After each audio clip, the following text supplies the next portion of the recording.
আমি বাসা থেকে বেরিয়ে যাওয়ার পর একদিন পরেই ভাবিকে তার বাপের বাড়ি চলে যেতে হয়েছে।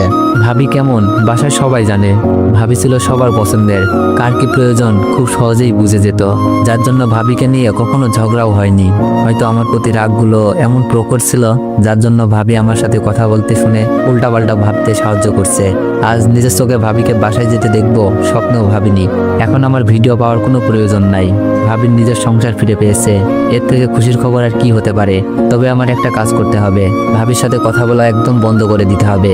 হয়তো আবার আমার সাথে কথা বলতে শুনলে বা দেখলে এরকম খারাপ ধারণা আসতেই পারে। তবে শেষবারের মতো কথাটা বলে নিই, সত্যি কি বাসায় নিয়ে যাচ্ছে নাকি অন্য ব্যাপার। কথাগুলো ভাবতে ভাবতে পরিবারের লোকজনগুলো ভিড়ের মাঝে মিলিয়ে গেল, চোখগুলো ভিজে গেছে। যদি একবার আম্মু বলে ডাকতে পারতাম, আব্বুকে আব্বু বলে ডাকতে পারতাম।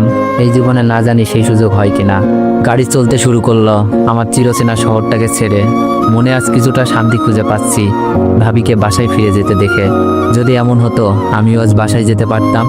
এই জীবনে হয়তো হবে না, কারণ নিজেকে প্রমাণ করার মতো কোনো প্রমাণই আমার কাছে নেই। যে একটা ভিডিও ছিল তাও হারিয়ে ফেলেছি।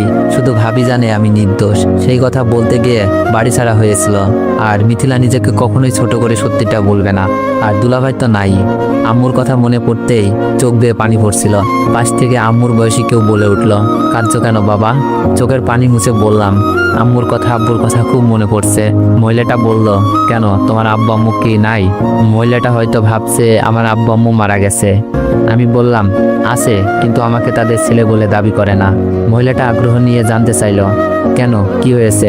মহিলাটাকে ঢাকায় আসতে আসতে সবকিছুই বললাম। উনি আমার মিথ্যা অপবাদের কাহিনী শুনে চোখের পানি ফেলছিল। বাস থেকে নামার সময় ওনার বাসার ঠিকানা দিয়ে যায়। ওনার নাকি কোনো ছেলে নাই, সময় পেলে যেন দেখা করতে যাই। বাসায় আসার পর ফ্রেশ হয়ে খাবার খেয়ে রুমে শুয়ে আসি। খুব ক্লান্ত লাগছিল। আর ভাবছি মিথিলার কথা কি সবগুলো শোনার দরকার ছিল, নাকি যতটুকু শুনেছি সবটাই ভুল করেছি। রিমি কলেজ থেকে আসার পর আমার সাথে দেখা করতে আসলো। কাগজপত্র আনছি কিনা, আসা যাওয়ার কোনো সমস্যা হয়েছে কিনা জানতে চাইলো।